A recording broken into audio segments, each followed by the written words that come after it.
would ask you all to stand for a moment of silence.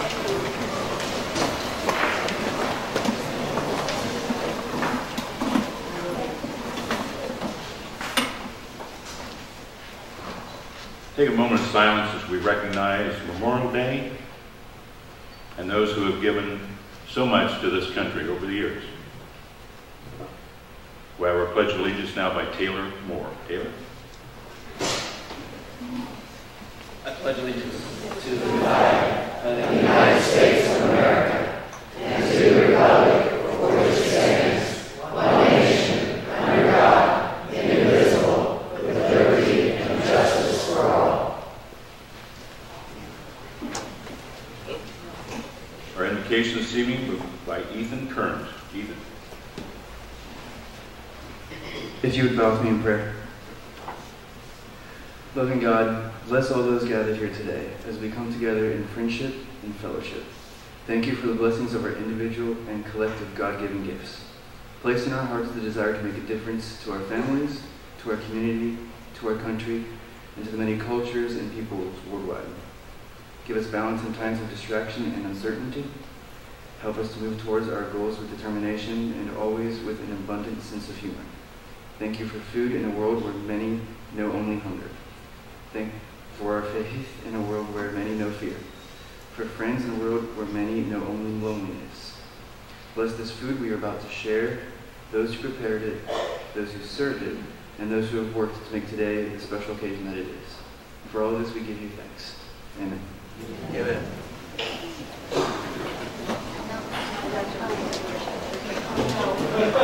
Please be seated.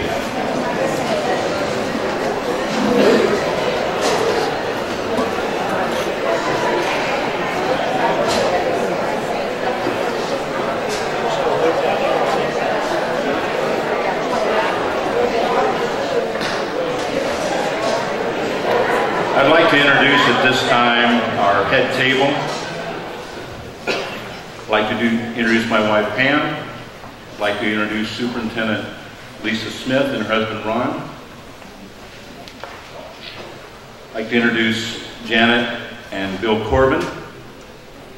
And our speaker that you hear more about this evening, Jim Nossing. And Linda, I'm sorry. Excuse me. Thank you. Work with me on this. I'd also like to introduce Nick Poling, who's a graduate of Union City, class of 2000. Nick was also a graduate of Ball State. Teaches here, been a very popular teacher and successful teacher at Union City for several years, and he's taking care of all our sound system this evening. We appreciate Nick's assistance. This time I'd like to invite Superintendent Lisa Smith to the podium to give us a little update on the school district.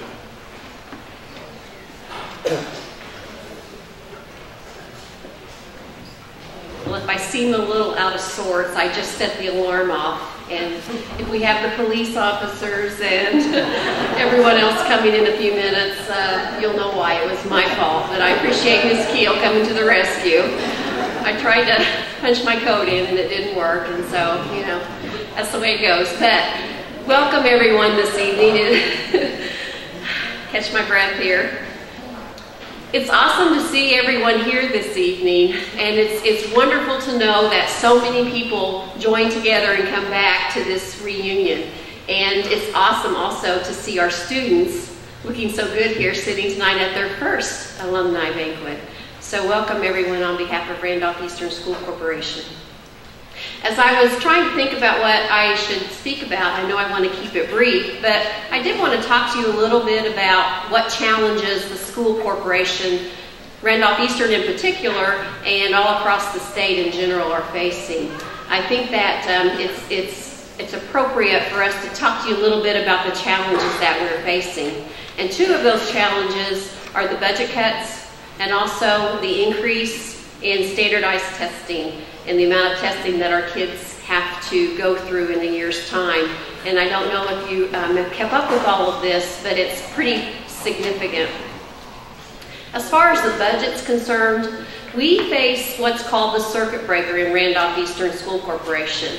And what that means are there are tax caps put on certain tax funds, and we can only raise a certain amount of money, and once we reach that point, we can't raise any more, even though we've been allocated that money. And it hits our corporation very hard. Last year we lost $350,000 in a budget, and that impacts our CPF fund, which is our capital projects fund. It also impacts our transportation and our bus replacement fund. And those are all pretty important things when you think about keeping a school running. And at Randolph Eastern, we were hit pretty hard by that. We are also hit hard this year, and in the next 2 years, we're going to be hit hard by the changes in the funding formula that the state just presented a few weeks ago. At Randolph Eastern, if you've seen the headlines, we're the only school in the county that's going to lose money per pupil with this new budget formula. And that's pretty scary when you're looking at how to fund your staff, your student programs, all of the general fund. That's the money that the funding formula impacts. As we look at it, Randolph Eastern, the changes that came about, there was a change in the transition to foundation and a change in the complexity index, and those are formulas that are part of the bigger formula. But we stand to lose $500,000 in our general fund due to the changes that they made in the funding formula. So when you see across the state the articles that talk about per pupil being increased across the state, they did for most schools, but not for Randolph Eastern. And I know it's discouraging because, like I said, we do fund a lot of our programs, our student programs with the general fund. But one of the things I think is important to know is that we're very conscientious about all of that here at Randolph Eastern, and we're try to be very fiscally sound, and we're very frugal in our spending, and we prioritize our needs. Even though we face all of those cuts, you're going to see some neat changes around the school corporation with the facilities over the next year. We're planning on replacing our gym floor after 50 years, I believe, this summer.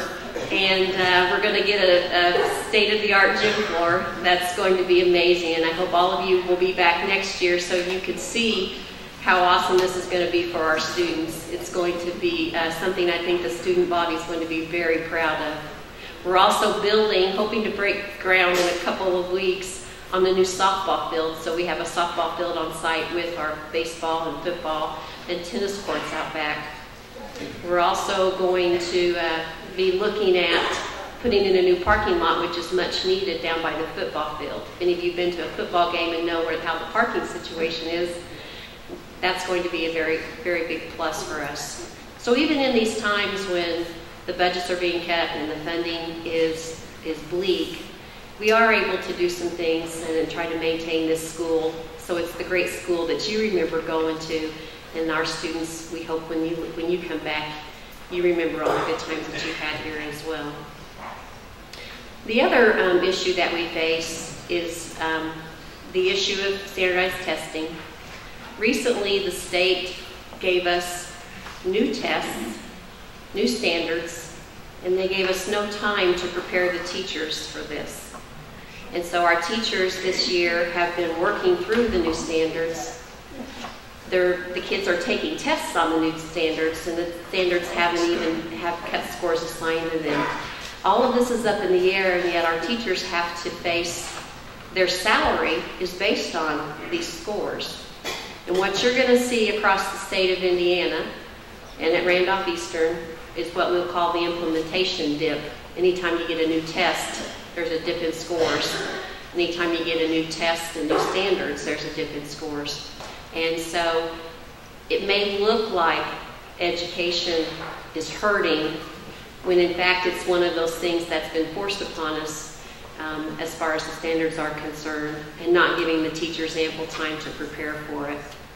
But I would like to say that our teachers are up for the challenge, and our students have been working very hard this year, and so we're keeping very positive about it. I think an area that I just want to highlight this year and congratulate our students and our staff members, and that's our letter grade. The state gives letter grades to schools and ranks them, and it's a complex formula based on a lot of those test scores, and now we're going to be looking at a new set of test scores to be evaluated on. But last year, Northside Elementary was named an A school, and Union City High School, junior senior high school, was a B school, and this was a major accomplishment, and they have continually been increasing their scores. So it's a tribute to our students, and it's a tribute to our staff. Our school corporation was a B, and we have been a C, and we're hoping that we can bring it up, even despite all these hurdles we're facing with the new standards and the new testing. We're hoping that we can continue to provide the quality education for the students of Union City.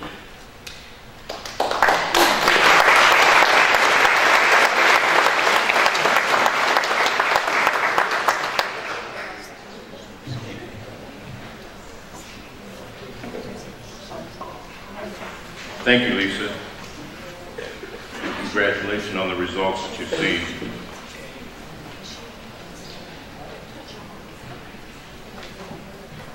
We're here this evening to honor our graduating seniors and welcome them to the ranks of alumni, as well as recognize the anniversary classes that we will talk about later in the evening.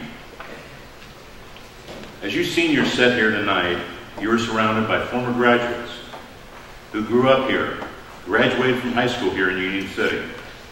If you look around, you see those who have gone on to achieve a success as doctors, lawyers, accountants, bank presidents, teachers, stockbrokers, artists, farmers, homemakers, company presidents, including heading Fortune 500 operations, as well as being loving and caring parents. Growing up in a small town does not mean that you need to have small aspirations. Your expectations can soar as high and as far as your motivation and desires can reach. Your Alumni Association exists for several important purposes. Our annual banquet that you're at this evening provides the opportunity to renew and maintain friendships. Your association maintains contact with Union City graduates, and with your help, we can reach even more. If you've got addresses and emails, please send them to them. And you'll see in the book a source point that you can go in and reach and send it to us. Because we continue to build. Over the last several years, we've added well over 1,000 names and addresses to our mailings. And what has that done?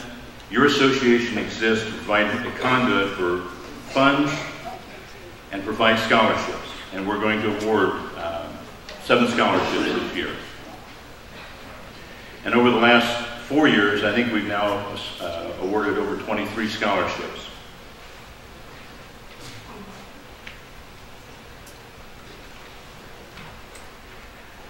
At this time,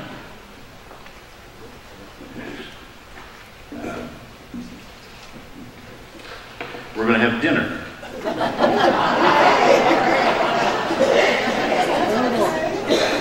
And what I'd like to do is have, before we go to dinner, Michaela's going to give a response on behalf of her class, and then we'll have dinner. And I will dismiss you at that time. But Michaela?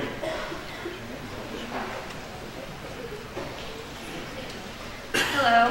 What an honor it is to be standing in front of UCCHS alumni members and sharing the Class of 2015 accomplishments. My name is Michaela Dean, and I've had the pleasure of serving as the senior class president. Let's start at the beginning at our time at Northside Elementary School. We were the first class to have Mr. Mark Winkle as Northside Elementary principal throughout elementary. The class of 2015 were the first members of Northside ambassadors led by UC alumni Brad Hoggett. In fact, Charlie Barron, Tyler Mills performed a Rainbow Connection, Charlie on the piano and Tyler singing at the first spring concert. And let's not forget Alexi Bocanegra's rendition of Wind Beneath My Wings in the spring musical. Jumping ahead a few years, the class of 2015 won the Homecoming Float Building Contest their freshman, sophomore, and junior years. 10 members of the senior class were recognized for their leadership in the Randolph County Youth Salute members. Raylan Mills and Jessica Pollitt were the 2014-2015 Lilly finalists. The Science Olympiad team advanced to state competition. I placed 6th at the DECA State Career Development Conference in Hotel and Lodging Management. Emily Causey and Jason Livingston received a gold level rating for the School-Based Enterprise, the TP, for the 3rd straight year. Raylan Mills and Taylor Moore wrote the manual to obtain the first gold level certification for the School-Based Enterprise Apache design for the first time. Both of these groups competed in Orlando, Florida in the DECA International Career Development Conference. Raylan Mills and Taylor Moore attended the Rotary Youth Leadership Conference. Jessica Pollitt received the Hugh O'Brien Youth Leadership Award and was daughter of the American Revolution essay recipient. Raylan Mills and Jessica Pollitt were academic all-state honorable mention in basketball. Christine Moe received the Agricultural Accomplishment Award and Randolph County Dairy Judging Champion. Athletically, we have had great success both individually and as a team. During our freshman year, the baseball team won sectional. Alexi Bocanegra qualified for semi-state cross-country this past season. Mason Wine broke the all-time and single-season rushing record in football this year. Dewey Weitzel broke the single-season sack record. The cheerleaders made it to the state finals their first year competing. They also finished 4th in the state fair this past August, and during the 2014-15 school year, the cheerleaders placed 3rd at the Tri-Eastern Conference cheerleading competition. Charlie Barrett and Jesus Ulloa advanced to the semi-state wrestling meet, and the girls basketball team were Tri-Eastern Conference champs this past season. Reagan Bradbury received the Gary Horner Sportsmanship Award at the Randolph County Basketball Tournament. Jadrian Price and Alexi Bocanegra were part of the dance team that won the Sportsmanship Award at the state finals. Raylan Mills broke the career rebound record for the season and single game. Reagan Bradbury and Brooklyn Moisner participated in the All-American Cheerleader Parade in London over Christmas break. And the baseball team won the 2nd annual Dylan Williams Baseball Tournament. The golf team won the county meet. Trevor McLaughlin was the top medalist. Tyler Mills was all-county. I broke the career strikeout record in softball for both season and game. As you can see, our class has a lot to be proud of. We hope to continue to make UC proud in the future. Thanks for inviting us to this evening, and we look forward to seeing you all again.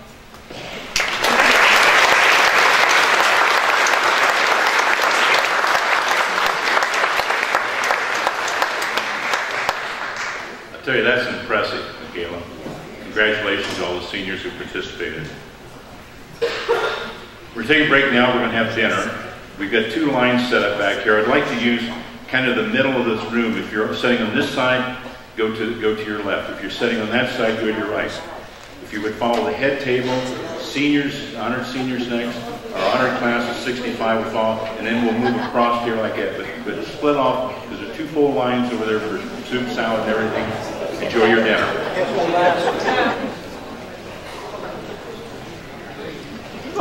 All right, our first winner tonight will be Alexi Bocanegra.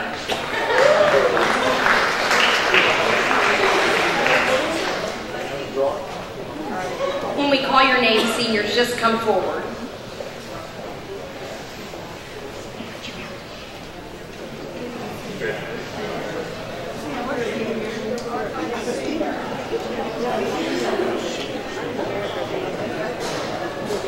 Our next winner is Christina Turner.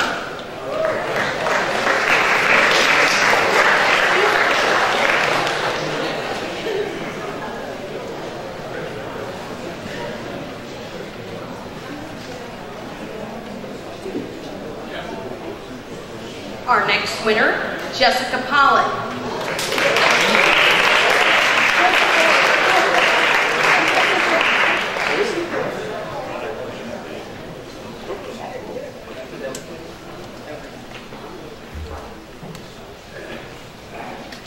And Rochelle Pratt.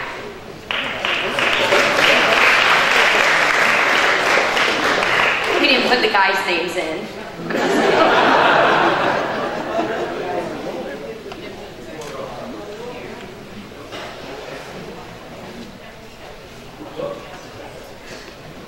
and Tyler Lacey.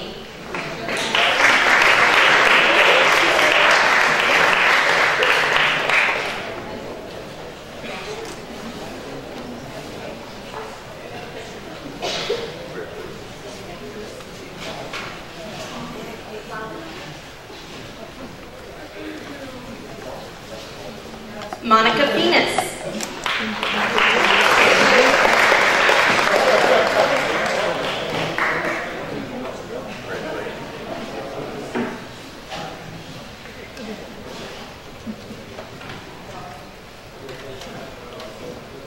Taylor Moore.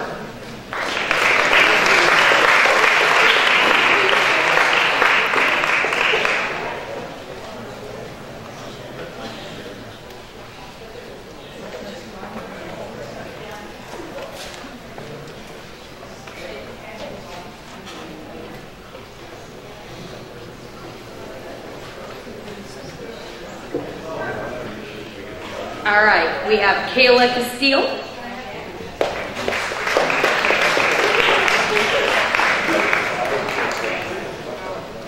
And Brandon Briner.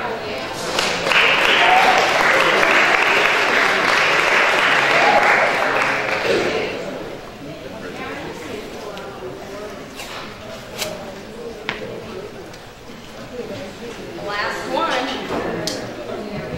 Raylan Mills.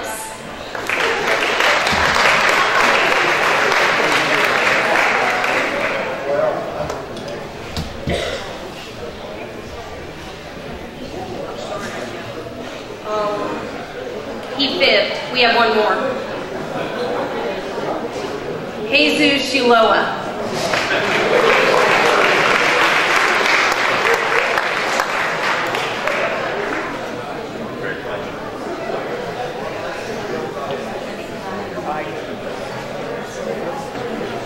So it's an honor to be here tonight. Some of you that might have been here last year, my name is Becky Keel. I am the business and marketing teacher here at Union City, and I am finishing up my 21st year. And now there's alumni that I recognize, so I'm not coming next year. It has been a pleasure this year with the seniors. There's never a dull moment. And so I have enjoyed being with them this year and seeing them grow from freshmen to seniors, and some of them have grown. You can see they've accomplished so much, both academically and athletically. You're going to see that a lot of these seniors are going on to college, some are joining the military, some are going to join the workforce, but they all have a plan, and so we're excited for them. Let me just kind of review what we're doing. Some of you might have had what that you call senior week. Well, the state of Indiana doesn't like week, so we do day, maybe two. So Friday we have the opportunity to go uptown and pull weeds. You can imagine. But you know what was great is I think they were all there. Every single one showed up. I should have got more pizza, I think, because I almost didn't get any. So Friday we were to set up the gym for graduation, but we're doing some construction, so hopefully Tuesday. And if not, it might be an outside graduation for the first time in school history. Then tomorrow, obviously we're here tonight. Tomorrow we have our baccalaureate. It's at the Wesley Methodist Church at 2 o'clock, and so seniors need to be there dressed up with their cap and gown, stole, and tassel at 1:30 in the basement, don't forget. And then on Monday we don't have anything. We're going to take the day off, and Tuesday we are going to take some finals, which I'm sure they are studying really hard for. You know what your senior year was like. And we will be, on Tuesday afternoon, we will be going through the graduation ceremony, hopefully. And then on Wednesday, we'll take a couple finals, and we have spring day. I don't know if you had spring day when you were here, but the student council puts on an awesome day where they play games, and we have shirts, and we throw water balloons sometimes, and sometimes we play football, and there's usually a faculty and senior wiffle ball tournament. And then on Thursday, they will finish out their high school career with a couple finals and awards day. On June 4th, that we will be giving out the scholarships, and then on June 7th, they will graduate. And I know they're looking forward to it, and it was funny because I spoke to a young lady the other day who graduated in 2010, and she said, tell them it's a lie. The real world is not as fun as everybody makes it out to be. She said there's bills, and then there's more bills, and then you work 50 hours a week, and then you get home and you're too tired to do anything, and so I tried to tell them they don't want to leave, but I guess they'll figure that out. So again, it's been an honor to be here tonight. I'm going to have the seniors come up, and so Tyler, if you guys will just go that way and make a line, they're going to come up and introduce themselves and tell you who their parents are and what their future plans are. So we'll get that started with that, and so we can move on throughout the evening. Their colors, I know that you can see that in the program, but their colors are red, blue, and silver. And this year, the boys are wearing red gowns for the first time in, I don't know, at least 20 years, because I've been doing this a while. And the girls are going to wear blue, so we'll see how that goes. And they picked the peony as their class flower. And I'll tell you, I love their motto, except for I can't remember it because I'm old. It says, take the world as you find it, but leave it a better place. And so they asked me how long we've been doing community service, and I said the reason we do community service is exactly because of your motto. It says, again, take the world as you find it, but leave it a better place. You know, and I think that sometimes kids especially don't realize what a special place this is.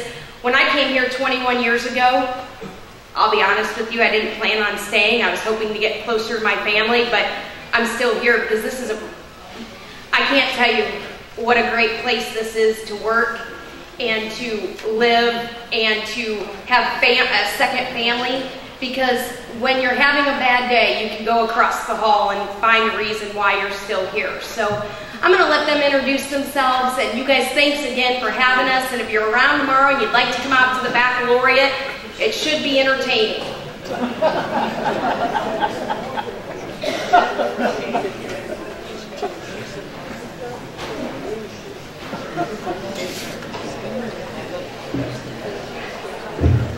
Hello, my name is Brennan. My parents are Kelly and Annette Brennan, and my future plans are getting a job, doing whatever job I get.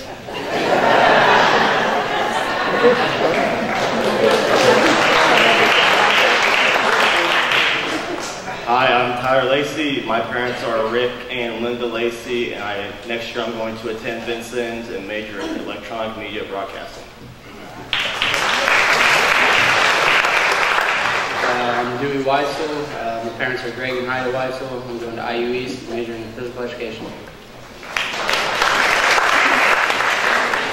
Hi, I'm Kyle Cross, parents of John and Angie Cross, and I plan to attend IU East and major in business administration.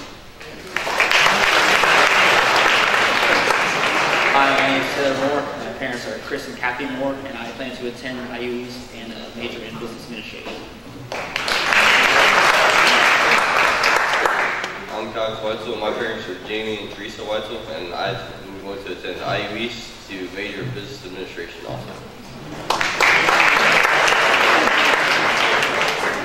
My name is Scott Walters. My parents are Jan and Ted Walters, and I am attending Purdue to major in computer science. My name is Charles Barron. My parents are Jeff and Kelly Barron, and I plan on attending Wright State University and majoring in nursing. My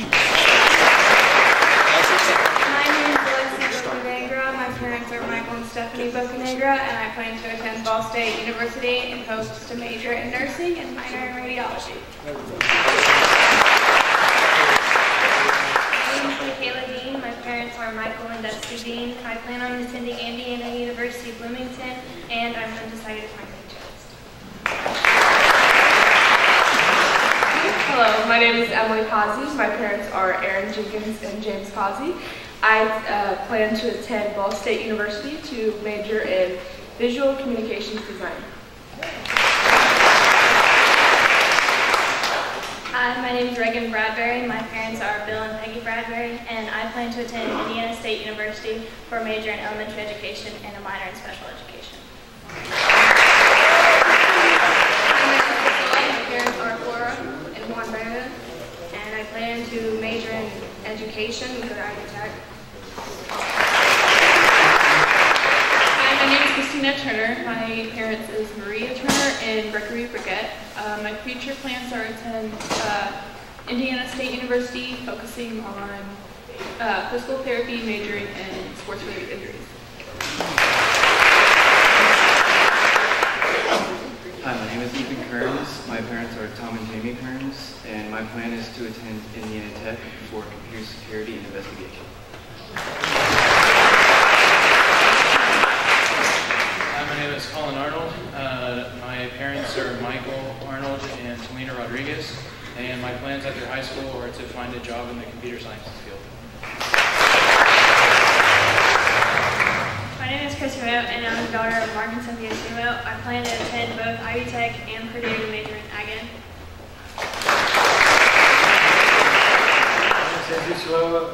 My mother is Delia Contreras. I will be attending Indiana State University and majoring in accounting. My parents are Chris Wine and Ann Robson. I'm going to attend Anderson University and major in criminal justice. Hi, my name is Dylan Belongian. My parents are Ronald Pruitt and Patricia Pruitt. I plan on attending Ivy Tech for my associates of computer science and transferring to Purdue for my master's in computer science and minoring in mathematics. Hi, my name is Kristen King. My parents are Michael and Stacy King, and I'm planning on going to IU East and major in nursing.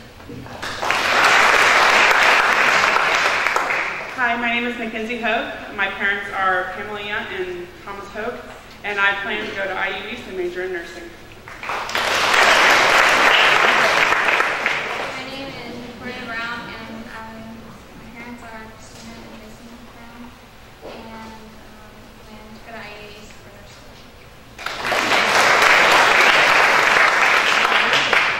Hi, I'm Kai Nicholson. My parents are Connie Owens and Robert Nicholson Sr., and I am undecided. Hi, my name is Raylan Mills, and my parents are Tom and Karen Mills, and I plan on attending Ball State University in the fall and majoring in elementary education. Hi, I'm Jessica Pollett. My parents are Ron and Deanna Pollett, and I plan on attending Trine University and major in sports management. Hi, my name is Rochelle Pratt. My parents are Bob and Sandra Pratt. I plan on moving back to Florida and attending a 4-year university to major in pediatric nursing. Hi, my name is Jadrian Price. My parents are Sheree Price and Alan Shockney. I plan to attend Ivy Tech, transfer to IU East, and I plan on majoring in nursing.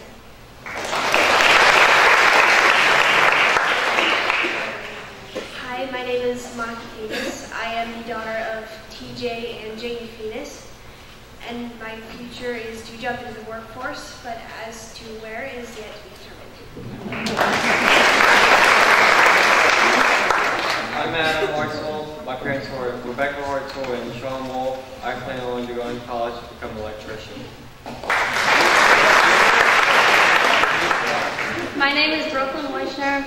My parents are Valerie Moishner and Art Moishner. I plan on attending Ball State University and majoring in accounting. My name is Taylor Castillo. My mom's name is Brenda Pollett, and I plan on going to IU East and majoring in criminal justice, minoring in criminology, and getting my certificate in drug and alcohol abuse.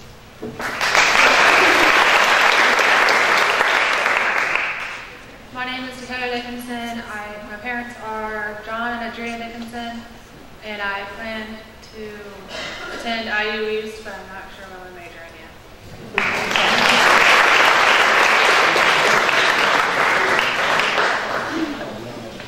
Let's give a nice hand to these outstanding students.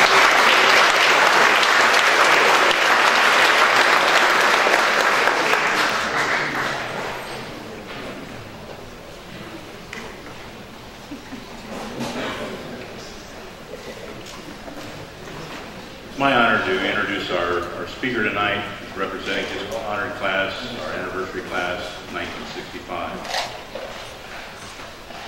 Jim Nossinger.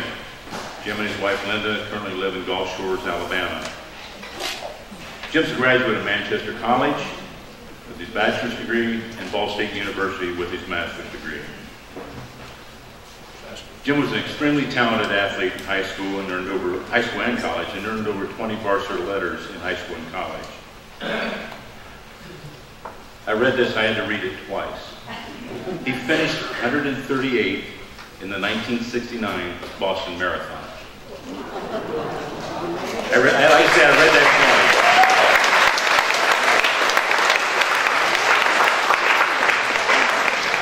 The year I ran, which was 1904, there were only 137 people running. Jim was probably one of the most beloved teachers ever at Union City High School. And during his coaching career, he led over 100 athletic teams in his 33 years. And they won over 75% of their games, which included over 100 county tournaments, conference tournaments, invitational, and sectional championships. In addition to teaching and being an incredible coach, he has given so much back. Jim has served as president of the Randolph Eastern Teachers Association. He served as president of the Randolph County Retired Teachers Association. He was the executive director and founder of the Drug-Free Randolph County. He worked on the Indiana Coalition to Reduce Underage Drinking, and he was a DMLA dad. Another thing I had to read twice. Jim has written and administered over $2 million in grants. He has presented over 600 traffic safety presentations to over 100,000 students, and has taught over 1,000 students how to drive. Jim has received many, many recognitions from local, state. If I went on, we would be out of here by 11:15. The recognitions that he has received, local, state, regional, and national, just go on and on and on. Please join me in welcoming Jim Nossinger.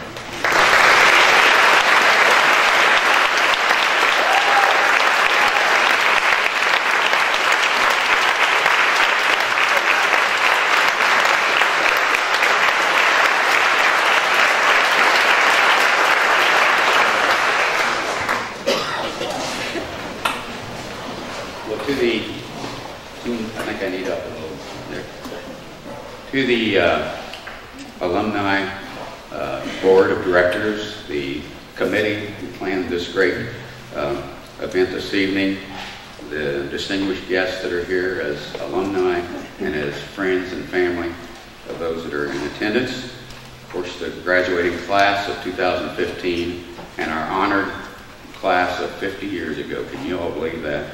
50 years ago, 1965. Welcome to this event. Hope I can do justice. Speaking in front of a group, even a small group, even a classroom, was not my cup of tea back in the day, back in high school.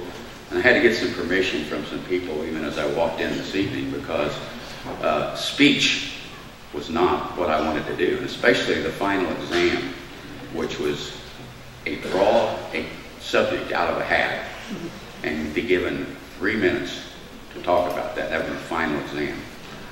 Well, I wasn't up to that on the morning that came around. So I had a very close friend, and I don't know whether he influenced me or I influenced him the most, but we decided to go down this hallway here, and the speech class is where it is today, and we went down the floor and out the door, and we skipped it. We skipped speech because, you know, I just didn't want to do that, to get up in front of the group. Well, Mr. Leahy, who is here this evening, was actually at that point in time, he's had a whole career at Union City, but he was the student teacher. And it was Mr. Carter's class, but he bailed us out. So Ron and I went over to the house on Oak Street and did our speech just in front of Mr. Leahy. Probably shouldn't have done that as a teacher, but he was for the kids, and it helped us, you know, survive that. What was it like back in 1965?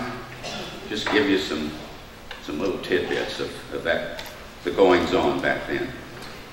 Sound of Music, the most important and famous musical film of all times. That's from 1965.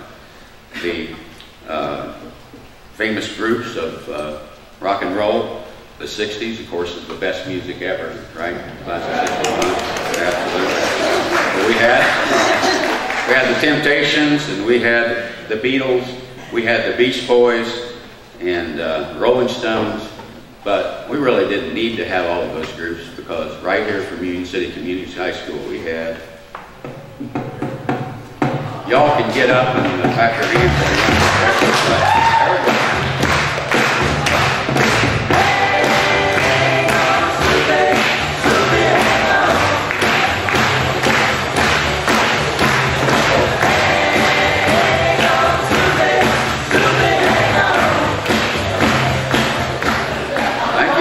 I think you got my drift. Rick Zeringer was actually his name, not Rick Derringer. He was in our class, and if you walked out the door right here in the evening, in the summertime, you could hear right down at the next street that crosses over. Out when the garage door was open, he would be practicing. And in 1965, he had the group was called the Rick C Combo, and he just had little gigs all around the area and started to get popular, and just had a great opportunity after high school. And there's an event coming up this year. Mr. Mayor, what's the date on that? September 11th and 12th. 11th, here in Union City. He is coming back to Union City for a 50-year, replaying of Hang On Sloopy and his accomplishments here in Union City. We had no cable TV. Can you imagine a black and white little console? We only had local stations. That means the Dayton stations. That's if the antenna was pointed that way.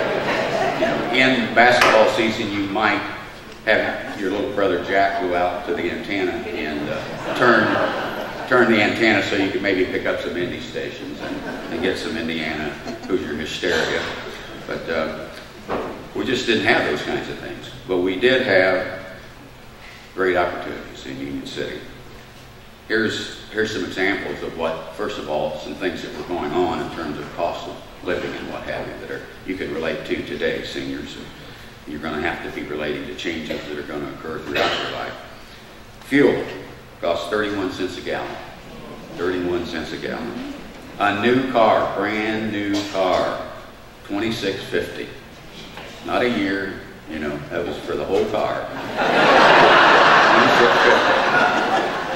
The average annual income, and I think I started somewhere at this amount for starting the teaching here at Randolph Eastern, $64.50 for the year.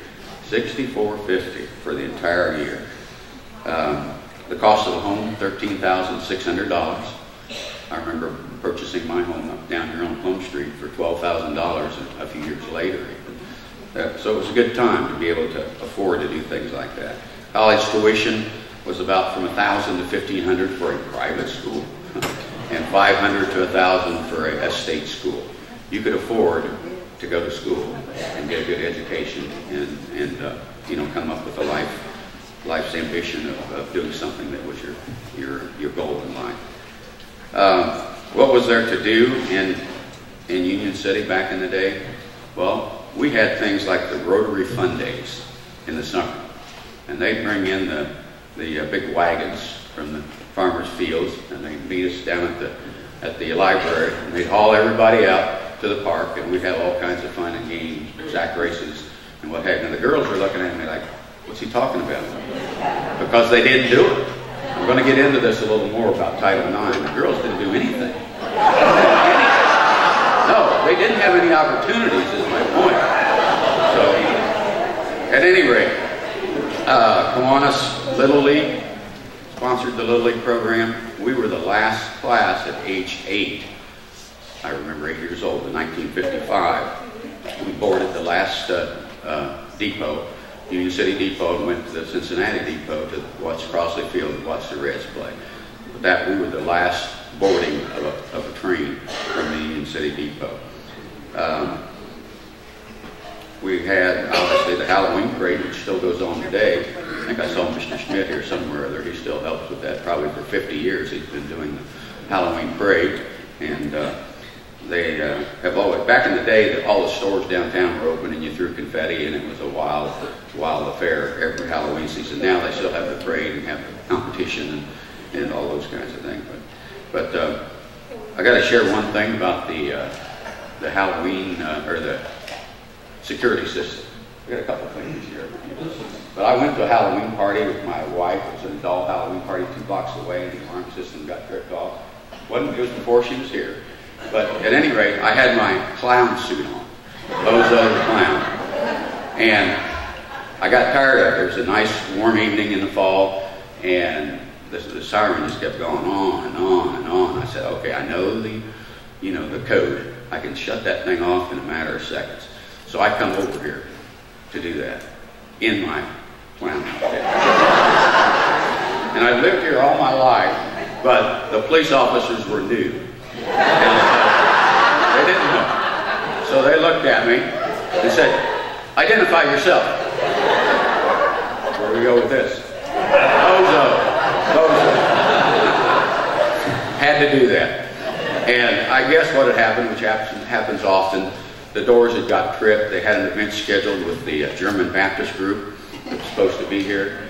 And so they set the alarm off. It wasn't your superintendent of school.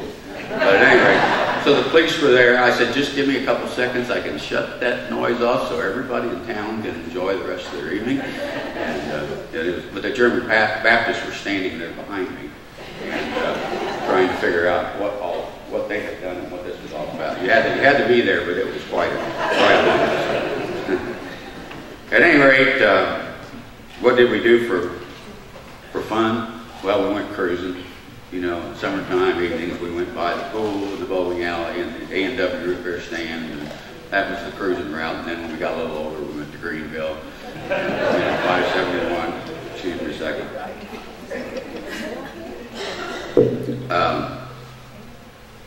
We just had a good time. But if you ever wanted to find out what you could do in the summertime, you rode your bike up and down a couple streets, and then there's all the bikes at one particular place. It might have been one of the, so-called playing fields at Chambers Field, we called it, and of course the tennis court we called the Union City West Side, court over there, the grass. But that's where you sometimes got together, and you got together. Anybody who would put up a basketball goal, and I already got permission from a couple here, Bart Flaws and Jim Vincent, at one point in time put up a basketball goal, and so there were basketball games that were going to be had if there was a goal that was put up, and definitely in those kinds of places. So you just found something to do, and you did it. And it made for some fun times. Some nostalgia for me, they already mentioned, I guess, in the resume thing, but 46 years at this school, 33 as an educator, and 13 as a school patron here, of a member, a student. And they were in all the buildings and the conglomeration of West Side, North Side, and now they bring them all together. And I taught in all those buildings, but I went to all those buildings over that course of time. And got some little trivia notes here too that I didn't put in the resume, but they're kind of fun to go along with the theme. And just winding up on this, I'm ready to get through this. But here's some things that I did over those 46 years. I taught 25,000 physical education classes at all 3 levels, so K through 12. I had taught over 5,000 PE classes. Where am I going? I need my glasses all of a sudden. Oh, taping 5,000 ankles.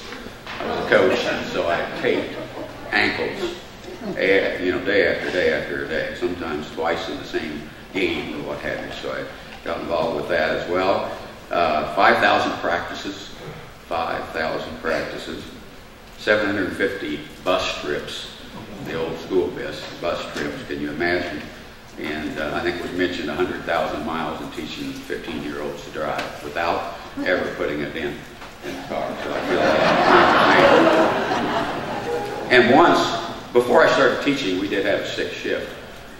And there's actually my 3-person group is here tonight, and we'll save that for reminiscing at our event. We're one of the 3 that never mastered the clutch. Did the herky jerky to finally get things going. At any rate, I also played. Now here's the other thing, Lisa. 50 years of that gymnasium. The first game was over Christmas holiday season. Some of you people will remember this. They were bound and determined to finish that gymnasium. And they even had the wood bleachers.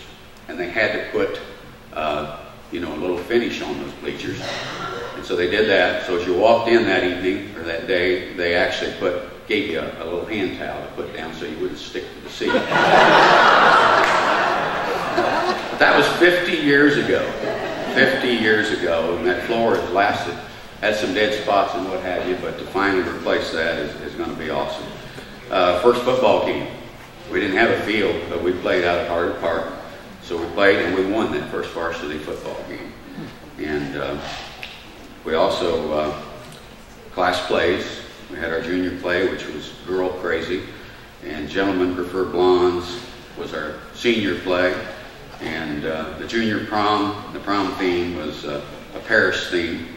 And we just had a lot to do, a lot to get out of our experience here at Union City back then. We also went from Union City High School to Union City Wayne High School to Union City Community High School. And now I know you all are back to Union City Junior Senior High School. It's come the whole gamut, but it's been here the whole time, and it's been a great place, and it's a major part of my life. I want to tell you what happened with my life because, and this is my message now to you seniors. Back in high school, our classmate had a tremendous tragedy that happened to him in an event. He went to the other thing we did was go to the Key Club for dances. Yes, and so we were at the Key Club. He was 14 years old in the 8th grade, and the police came to get him. And they didn't usually come to the Key Club. It was a nice, clean place, and things that went on there were just a bunch of fun times going on with the kids. Well, they came to get him, and they notified him that that evening, his entire family, his grandparents on one side, his 2 parents, and 2 little sisters, had been T-boned by a drunk driver, teenage drunk driver. And the cars caught fire, and his entire family was tragically killed. And Chet was not even a freshman, not even started high school. He ended up going to live with his uncle, Harry Porter. And Harry, we didn't have, you guys today, we didn't have the weight room that you have. We didn't have a weight room. And he built his own. His uncle built him a weight room because he was a shot putter. And that was what he was going to do with his life while he was in high school. He was going to become the best shot putter he could be, which was also to be the best in the state. And his senior year, he worked tirelessly for those 4 years, building up. And he didn't really have, a knowledgeable coach for the shot put. He was a self-taught shot putter. He read everything. He didn't have videos like you have today. He didn't have the internet. But he learned everything there was to learn about the shot put. And his senior year in the state track meet, he became the first shot putter in the state of Indiana to throw that shot put 60 feet. And his name is still on our record board out here, first 60-footer in the state of Indiana. Well, Chet was actually involved with the Hang On Sloopy group and was kind of the bouncer for a whole year when they went on the Ed Sullivan show and what have you. He was there that first year.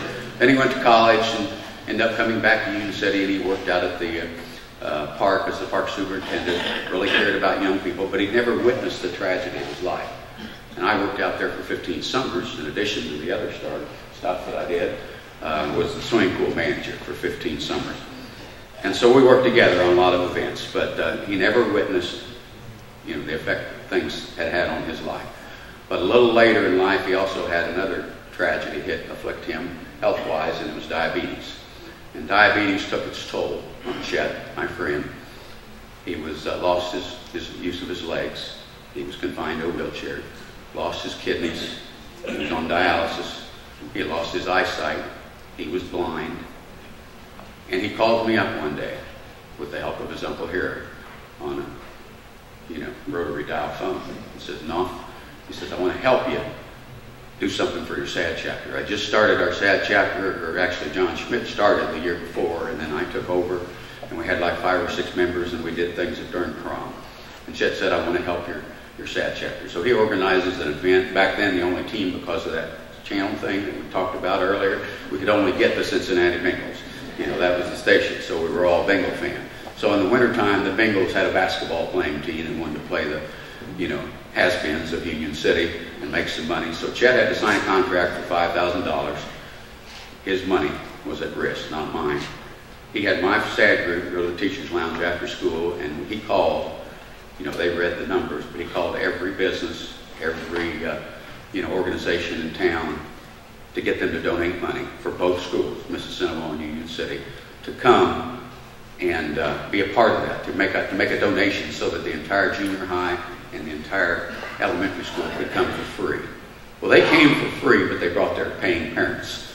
Chet was pretty smart about that. And there was a great event. That day he witnessed to the high school his story. I wheeled him out in the wheelchair right out here. And it was just a great event. It went well. The next day, he comes in. I'd written an article to the paper thanking Chet for all that he'd done for us. And the next day he brings it didn't get in the paper yet, though. He comes into this room here. He brought him in the gymnasium where I was teaching, and he hands me a check for $300. And he says, "Knopf, pay this forward for your SAD chapter and make something happen with your Union City SAD chapter." He cared about the kids. And I'm going, what am I going to do with $300? That's a lot of responsibility, and I was teaching, coaching, busy still as all get out. So, but I decided to make it happen. But then it happened to Chet. The next day he got a call that he was on the kidney donor list. He received a kidney transplant. And the next day he was in Indianapolis at the hospital, and he had a heart attack, and Chet died after handing me the $300 check just a few days before. And so here I was entrusted, trying to make something happen with that. And that's where I went to the $2 million in grants. We ended up making our SAD chapter grow. We went to a Teen Institute program with a group of those kids that did the phone calling, and we ended up growing to over 100 members. And we won the national award for having the best SAD chapter in the nation in the year '92. And then we took a $5,000 award and turned it over to take the kids to even Teen Institute again and again and again. Then we took kids from the county. There's one student here in the senior class. It was my last year's class was the last class that I taught as elementary students before they graduated. But there's none in here because you guys had me the year after, would have had me the year after I left in Charlotte at Northside. But at any rate, Jessica Paula went to this Teen Institute program. She was one of our students, so she's a senior, and we're happy that we were able to do that. But I took over 200 students to Teen Institute, turning the money over time and time again. Started the drug-free Randolph County program, kept getting more grants, more grants. Year 2000, we got another competition, and we won over. There were 4,500 chapters in the nation that applied for this championship grant of having a good program. And Union City Community High School SAD chapter was chosen as the national champion. We won another $5,000.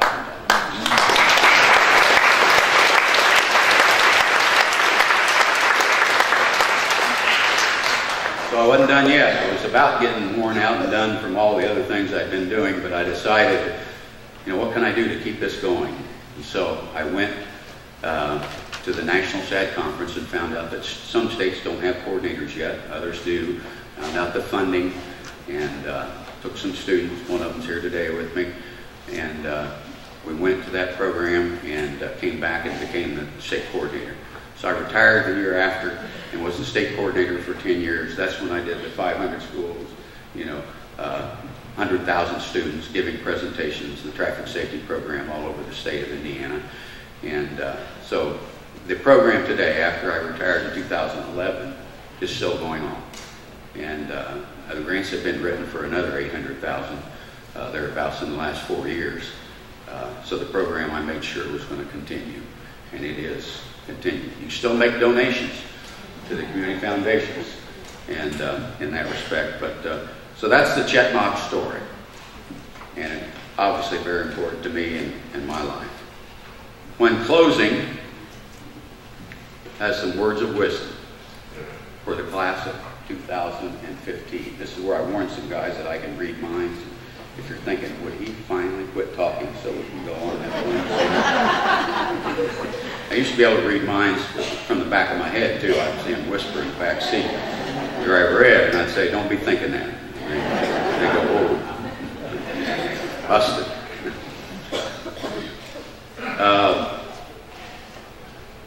For some of you, it will be sad to say goodbye to all your school classmates, and maybe even a teacher or two.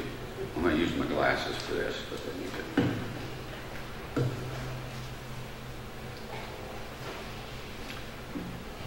Others can't wait to leave it all behind. Get me out of here. I've been on countdown mode since last year at this time. Yep, I see that. So, at any rate, it's likely that success and happiness are among your goals, which are good goals. That's fine. But be careful, as they don't always come together. Not all successful people are happy. And not all happy people are successful. The thing to remember about happiness is that it's not determined by what you have or even what happens to you. It's a function of how you think about your life. Optimism and gratitude are powerful happiness potions. If you want to be happy, discipline yourself to look for the best in people and situations. If you draw a lesson from every mistake and setback in your life, failures will transform every mistake into stumbling blocks, blocks to stepping stones that you just take over one at a time. They're obstacles. They're like a race in the hurdles. And you just take them one at a time and you'll get to the finish. Money, the pursuit of it, and often the lack of it, is likely to play an important role in your life. Please don't let it be the leading role. Sadly, money is much more likely to be a source of worry, resentment, and frustration than of happiness. Money becomes a problem when you want more than you can afford and you spend more than what you earn. Listen to that message. If you truly want to be happy, live within your means. Stay out of debt. You're going to be get on with credit cards. You probably have been already. How many of you already have a credit card? You know, your age will dictate the Social Security number. You're going to start getting credit cards. Don't just take on everyone and then max them out. You got to be careful. The surest road to happiness is a good relationship. Choose friends who want the best for you and that bring out the best in you. Be willing to love with all your heart. Don't put the key to your happiness in anyone else's pocket by making it depend on the love or approval of anyone. And certainly don't make anyone a priority who only makes you an option. Finally, don't settle for a little life. Fill it with purpose and meaning and people worthy of your love and respect. Best of luck to all of you in your future pursuit of happiness, and make the most out of your life. And I'll still have a few final closing sentences. I hope that all of you take time. You're going to get unbelievable rewards next week. They're going to start handing out money like it's going out of style. I've been to other awards nights. There's none like Union City. The amount of support you get from the community foundation, the efforts of the Alumni Association as well, is second to none. We'll stop to appreciate that. Give some thanks to the people involved. Some thank you notes to the teachers that helped you. Your parents, give them a hug. I've already talked to some teachers this weekend and they said, well, we're ready to get them out of here for the, you know, and the same, it's a mutual feeling. But they also are going to be sorry to see you. Sorry to see you go. But, you know, make the most out of that time. Make sure that investment they've made in you gets returned by thank yous, someday by financial means. Appreciate where it came from. Don't ever take it for granted, and give it back meaningfully. This is a paraphrase of Ohio Governor Winston John Kasich commencement speech that he gave this year already. Our Heavenly Father created every single person in this room for something special. I don't care who's in the audience, how old you are, or what physical condition you're in. It's never too late to find out what the Lord wants you to do. Keep searching for that reason. Find it, and then make it happen. By all means. Jimmy Valano, some of you don't know all these names I'm throwing out, but you know, head coach who lost his life to cancer. By all means, don't ever give up. Make it happen. Thank you very much, and good luck. Thank you.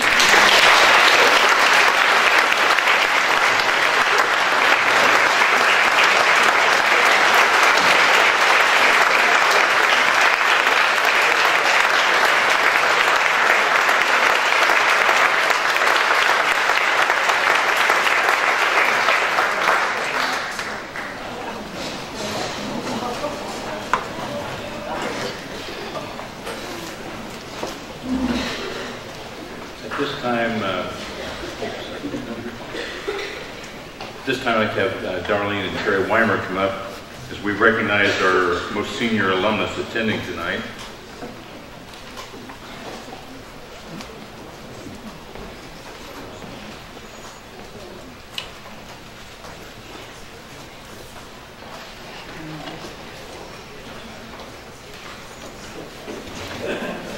We have 3 senior alumnus tonight. We usually have 2, but tonight we have 3. In the class of 1938, Dale Conklin from Wayne High School. Dale?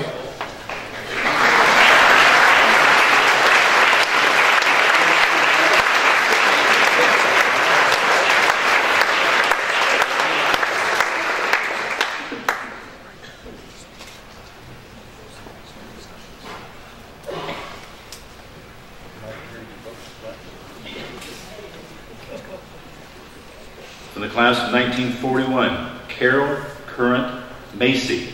Carol?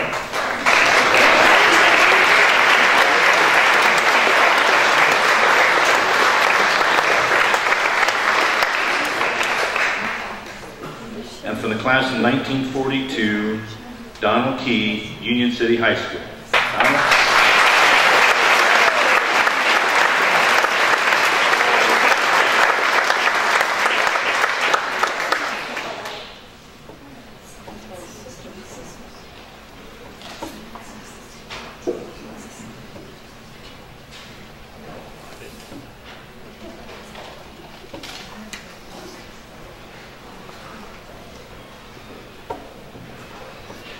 Each year we recognize an alumnus who has gone out of their way to take time and effort to come here.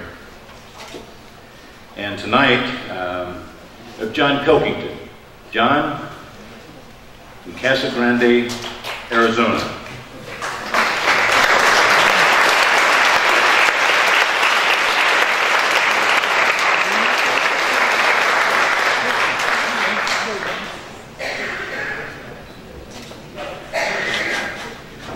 This youngster here was a drum major and one heck of an athlete in high school.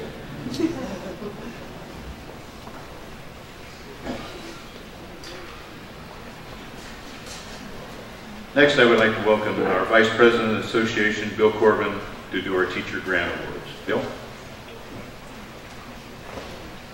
Thank you. I am delighted to represent the Alumni Board in presenting our first annual Teacher Grant Awards. And I want to acknowledge, though, right away, the guidance of Kathy Corbin, class of 65, also my sister, who shared details of this highly successful program that she had while superintendent at the Brownsburg school system. In a nutshell, the Teacher Grant Program provides funding for worthy projects that cannot be supported by available budgets. So we're beginning to address. Teachers' ideas are entered for competitive review, and our inaugural winners this year. This is our first time around. We had some learning curve, of course, but the inaugural winners this year will show you by the programs that we talk about the purpose and value of this program. So I'd like to call our winners up one by one and present the award, but also I'll synopsis, whatever it is, the award. So first of all, Deanna Pollitt.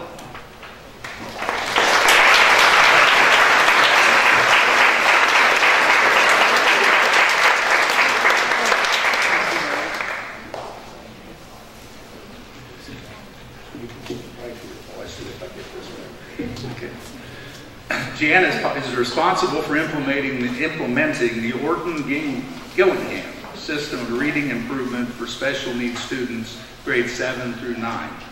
It's originally designed to address dyslexia, but this system has proven effective in raising grade levels for a wide range of struggling readers. Gianna's grant request discussed returning from her orientation with the excitement of new awareness of possibilities. Her teacher's grant will support a broad range of supplemental tools that will broaden her scope and let that excitement become reality. And that's a perfect example of what this is about. So, Gianna.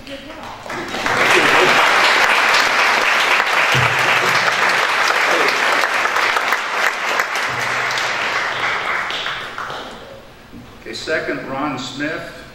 I did mention that Gianna, of course, teaches at the junior and senior high school, of course. Melissa Adelsberger, who teaches at the junior high. Oh, I'm sorry. Come on, you don't look like Melissa. Okay, Ron's teacher's grant will support replacement of out-of-date equipment necessary to teach hands-on the vital subject of soil and insect testing. This upgrade will keep our students abreast of latest developments in these sciences and will be utilized in the classroom within FFA and in the advanced credit program with Ivy Tech. At a modest but budget relevant, of course, cost, this grant will continue to provide benefits for years to come. And that's another of the great advantages of the teacher grant program.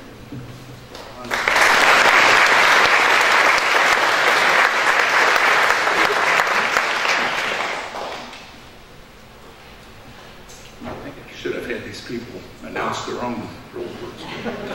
Okay. Melissa Adelsberg.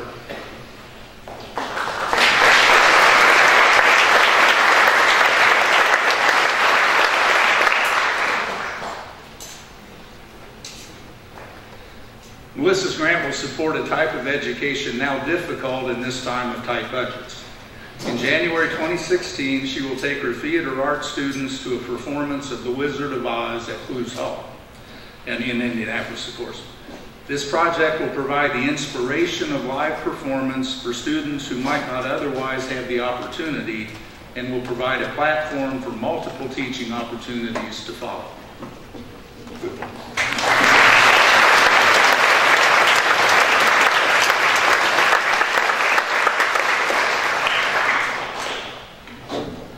And finally, Valerie Oberlies, 4th grade at North.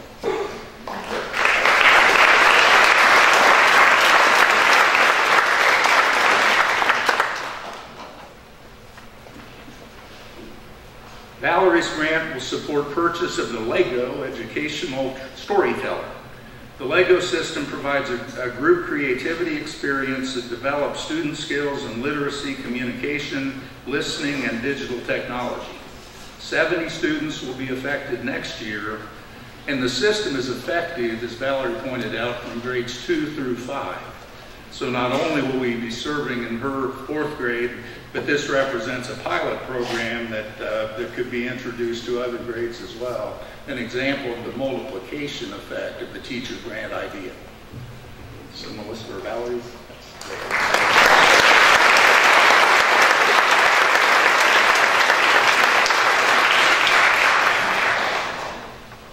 So we have a program here that encourages teachers while providing educational value and long-term impact.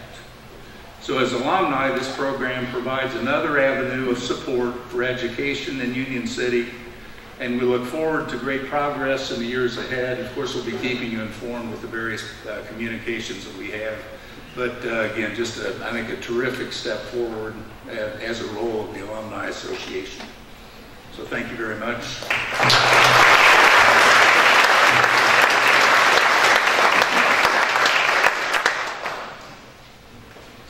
Okay, I would like to invite Cynthia Lay, who's our treasurer, to come forward and introduce our honored classes. Good evening. I've been designated to recognize our classes, people in the classes, and we appreciate every class year that's been represented tonight, but we are specifically focusing on the anniversary classes. So I'm going to start with the 70th anniversary class, and I have two individuals from that class tonight. And if you'd like to stand or wave your hand or something to designate where you are, the first person is Betty Baker Cook. I know she's here somewhere. And I'm not sure if Roger Dye, if he made it tonight. Okay. Our next class is the 60th anniversary class, 1955. And we have Mary Crawford Greer.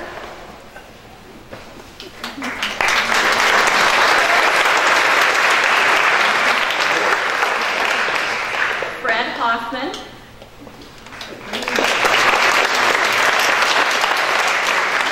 Alan Jeffries.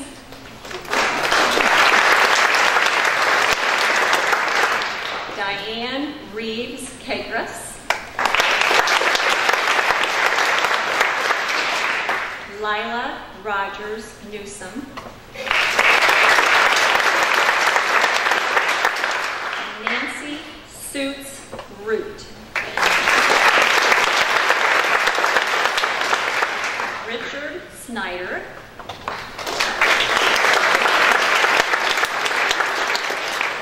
Emma Jean Nilsson Watkins.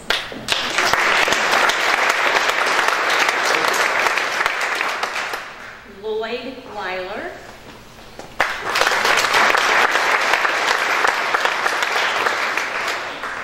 My second cousin is Donna Brindle Williams.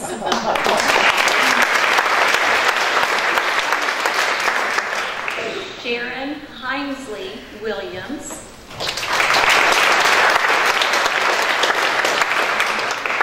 And Bob Williamson.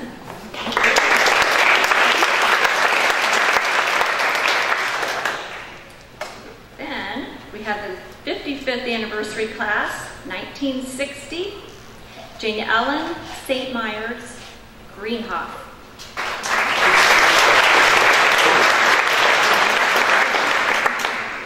Ted Leahy.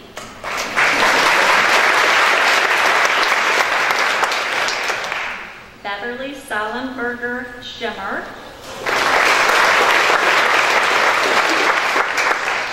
Susie Best Smoot.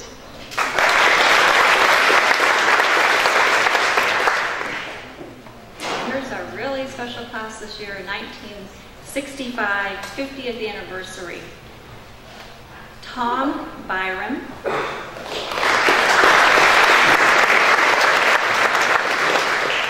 Dennis Bruss. Mick Carpenter.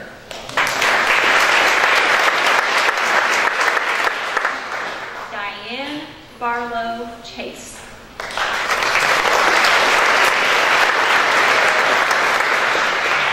Thomas Klein.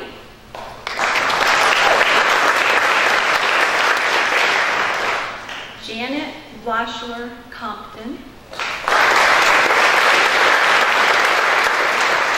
Kathleen Corbin. Linda Burton Kirtner. John Deasley, Shirley Steepleton Dome,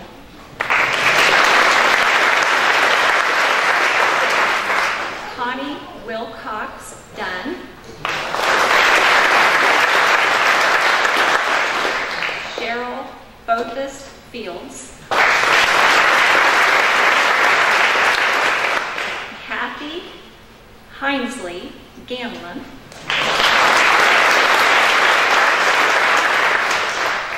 got several tonight, Jolene Wasson Hannum,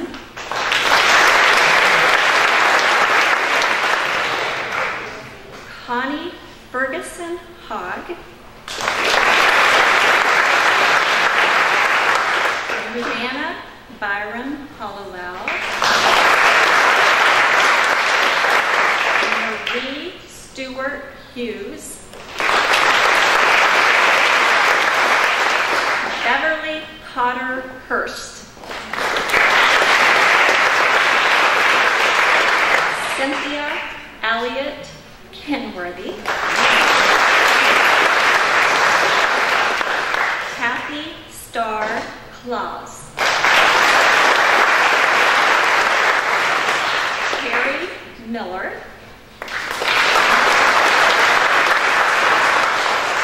Carol Watson Montgomery,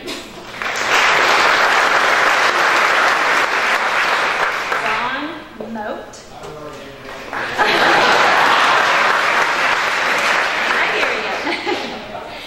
Jim Nossinger,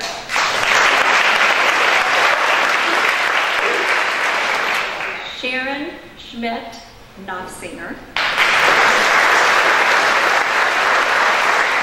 Addie Pearson,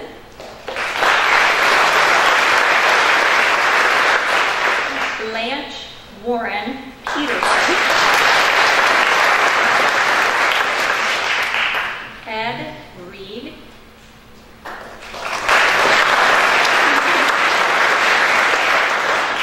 William Reed,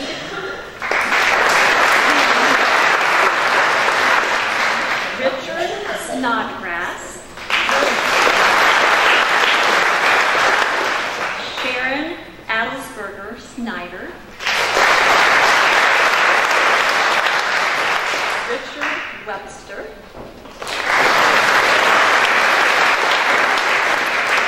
Sandra Baldwin Wild,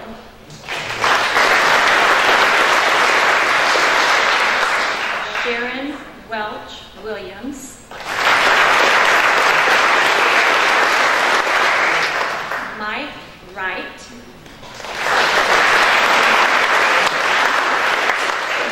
and Lynn Zaharico.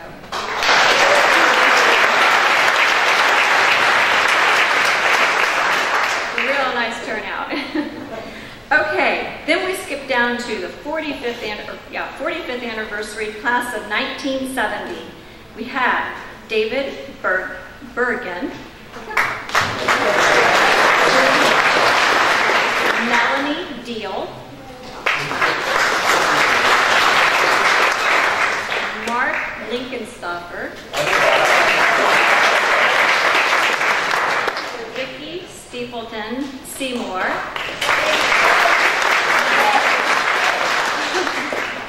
oh, is it? Stapleton, got it. Donna Fields Woods, Darlene Pearson Weimer, and her husband Terry Weimer. Class of 1975, celebrating their 40th anniversary, Brian Conklin, Julie Howe Hunt. Class of 1980, their 35th anniversary, and this is my husband, Jesse Lay.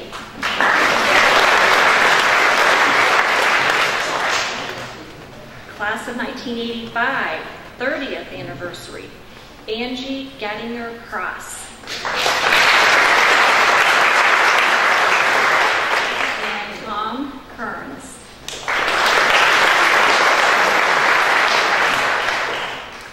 of 2000, 15th anniversary, Nick Poling.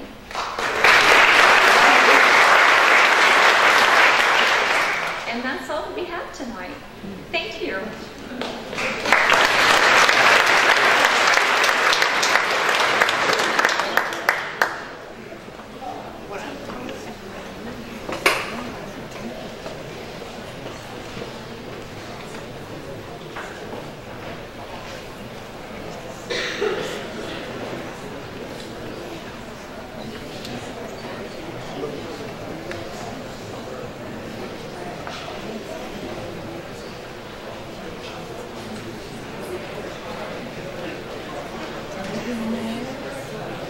I'd like to introduce at this time and like for you to give your appreciation to people who have worked very hard to make this Alumni Association what it is today.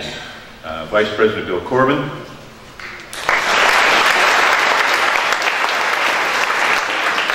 Secretary Mary Brumball,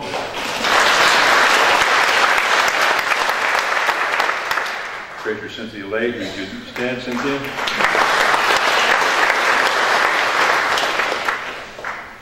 Our immediate past president, Tom Wright.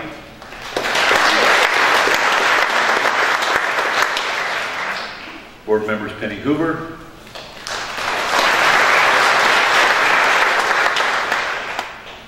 Wendy Smith.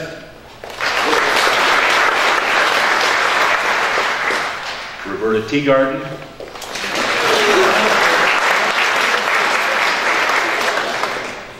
Darlene Weimer. Terry Weimer.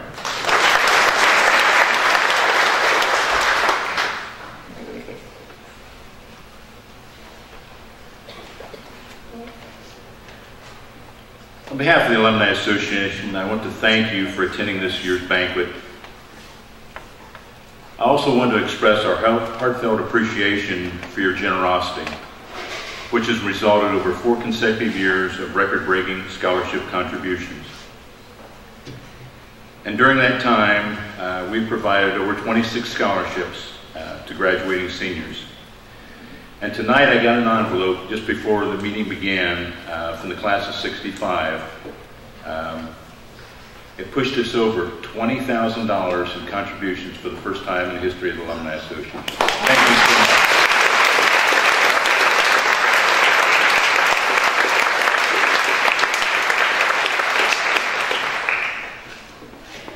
You may recall that 2 years ago, the school district asked your association to administer almost $750,000 in designated scholarship funds. That due to investment restrictions placed on the district, generated a very minimal return. I'm pleased to report that over the past year, your association has increased that return by over 15 times with federally insured bank accounts. We thought about using Greek bonds, but then we decided against it. This will help ensure the wishes of benefactors who left those scholarship funds here years and years and years ago. Most of them are gone today. But we'll be able to honor those wishes and those desires of those people who left those funds.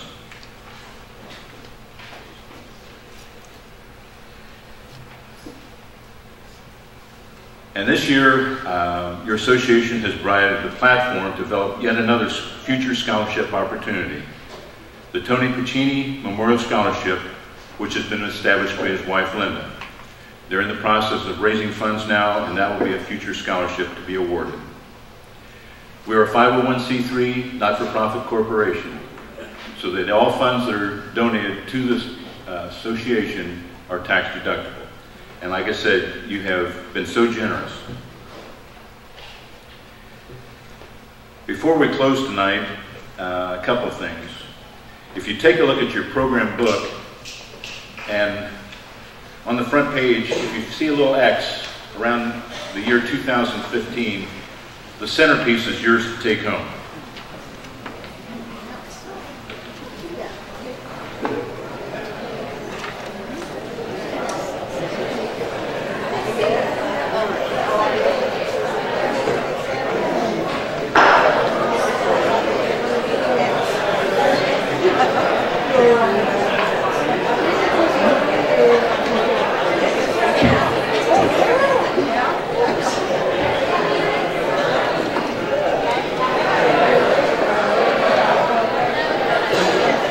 At this time, I would like to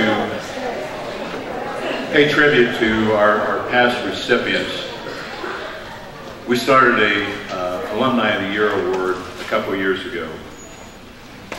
And it made only common sense, if you will, to recognize Claudia Moore at that time. Claudia had given her life to this association for probably 50 or 60 years. And so 2 years ago, we awarded her in memoriam our Alumnus of the Year award. Last year, we presented the award to 2 alumni, and they're with us tonight, and I'd like for them to stand. Martha Miller Mathias and Mr. Marv Kagers. Please stand.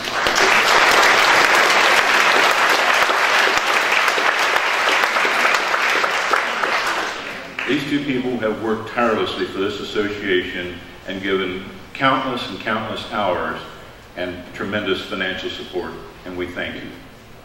Thank you. This year, the Alumni Board thought long and hard about giving an award, and was there somebody out there deserving? And there was. In fact, 2 people again will be receiving this award in our recognition tonight. So at this time, I would like to have Darlene Weimer and Terry Weimer come forward.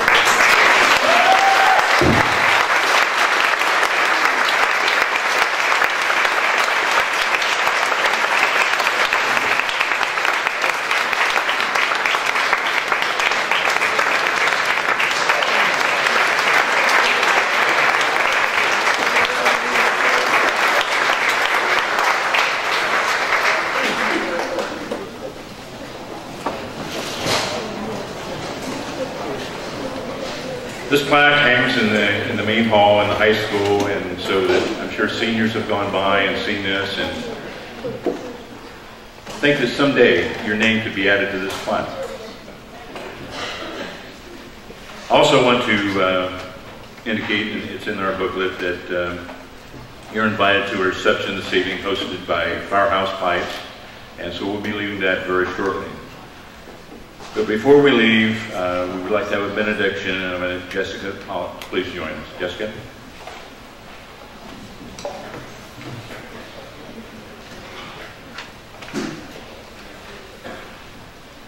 Please join me in prayer. Dear Heavenly Father, thank you for our many blessings. We especially thank you for the class of 2015 and for the attendees of this evening from all the classes before us. We pray that you will guide us, guard us, and keep us in your arms. Please watch over each person as they travel home. In your name we pray. Amen. Thank you so much for joining. Thank you for your generosity. Have a great evening.